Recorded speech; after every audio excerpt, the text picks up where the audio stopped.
connection with the work that you're doing right now and what we're doing with the international mentoring community around the Jounrey Mentor. And I'll leave it up to you how you would like to go, and then I'll add in some thoughts, or you ask me questions. But can you, I'm going to put you in the driver's seat of the bus, and I'm just going to go sit in the seat just off to the side here, and I'm just going to go with you. So where would you like to go around that connection? So we've identified the need, and I've gotten this from a lot of the research that I've done and people that I've spoken to, but we've identified the need for mentoring to play a part in the support structure for mental health post-traumatic stress. And so when we take a look at, we have the Certificate of Achievement mentoring and the Certificate of Competence mentor as our two certification processes in existence today. And what I felt and what we've felt that is missing is sort of the next step. So how, when we take a look at the environment today dealing with post-traumatic and mental health and all of that, what can we do from a mentoring perspective, and more importantly from a mentor certification perspective, to provide mentors with the tools that they need to be able to be part of that support structure, and to be obviously recognized as someone who can navigate through that PTS and mental health perspective. And so that's where the Jounrey Mentor comes into play. Is that's somebody that has the knowledge that you get at the Certificate of Achievement mentoring perspective, who also has the practical application of that knowledge in a number of different ways, that has that practical application as a result of the Certificate of Competence mentor. And then now with looking at the aspect of the work that we're doing, the research and building the Jounrey Mentor profile to have the elements that we need in there, to have it as kind of that next step. So a Certificate of Competence for Jounrey Mentor would give you those extra tools, tips, and techniques to be able to deal with that, as well as being able to act as the guide for people wanting to go through the certification process. So it's kind of the two pieces. And it's also obviously going to be somebody that has a more diverse background in mentoring and has accumulated a number of hours mentoring in a number of different industries, so on and so forth. So that's kind of where I think we've kind of landed right now. Thoughts? Very true. And there is this notion of knowing, using the word boundary. When you're mentoring, there still is a boundary around this educating approach. And when you start walking close to the line and you step on it, step over it, you can be in another educating approach. Mm-hmm. One of the good ones to understand is counseling, is that from a mentoring point of view, and what we're doing from the international mentoring community perspective, is we're not going to get you to become a counselor. That's right. That's not what we're doing. We're saying from a mentoring point of view, being able to be the guide on the ride, to give some insights to the person so that they can start to reflect on where they are, what's going on.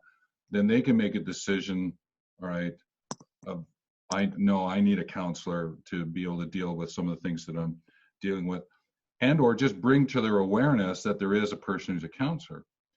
Mm-hmm. But the boundary also goes to the point of understanding, well, coach, well, hang on a minute, as a mentor, when I go into being a coach, there is a boundary I'm crossing.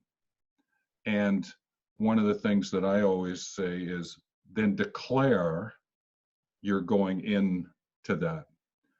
Like, I would not declare me, unless I had counselor training. I'm not going to declare I'm now in my counseling mode, Right. because that would not make sense. But I can declare I'm going to go into the coaching, or I'm going to go into facilitating, or I'm going to go into training, or I'm going into consulting. There are some ways in which you can declare where you're going.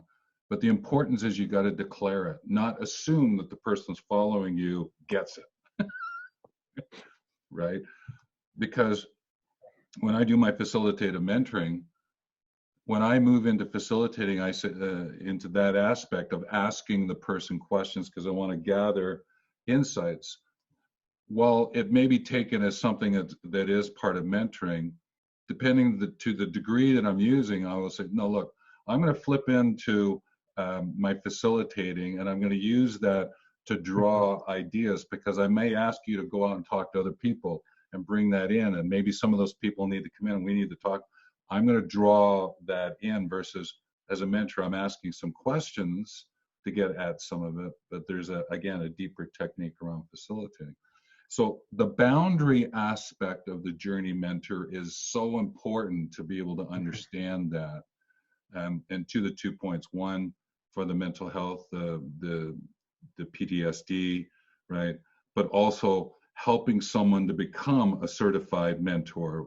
That's what we call a Jounrey Mentor as well, because they're going to run up against things. There are people who go through a verification of their knowledge and skills is enough to go, what's going on here, right? And to be able to know as a Jounrey Mentor how to support that person, right, for that moment, there could be some mental health things that get triggered, and that's why Doug, with a lot of the work that he has done, and this is a shout out to Doug, folks, that he's been able to frame up what we now accept as the base Jounrey Mentor profile, and that we're going to be making it available for the world at this point in time. So that boundary piece, I just wanted to really, obviously I've emphasized it here, but it's important. Yeah, it most definitely is. And I think that I've had situations that I could use as examples of where that has actually been done. And certainly with, a couple of stories that I shared, certainly the one story dealing with the business mentoring and the person already going through mental health issues and receiving help already. My role in all of this, and it still is to this very day, because we actually still have a relationship, is to listen and hear. Non-judgmental, listen and hear. And where I feel or get that my intuition kicks in and says, I don't think we're out of the woods yet, it's then to ask some more questions to be able to figure out, do I need to get in touch with their immediate family to say, please pay a little bit more attention, to whoever. My intuition is telling me that there may be something there, but always, always, always making sure that I don't diagnose, I don't prescribe, that I don't cross the line, that I know where my boundaries are. I know what my comfort level is, but more importantly, I need to know what my boundaries are, because my comfort level may be beyond what the boundaries should actually be. And I've had those situations as well where I have gone into a mentoring session only to have the mentee break down because of a personal situation in the family, and thinking, oh, I can fix this, I can save the day, only to realize, back off, be the support, listen and hear, and make sure they get the counseling that they need to get the professional counseling, and they did. Yes, yeah.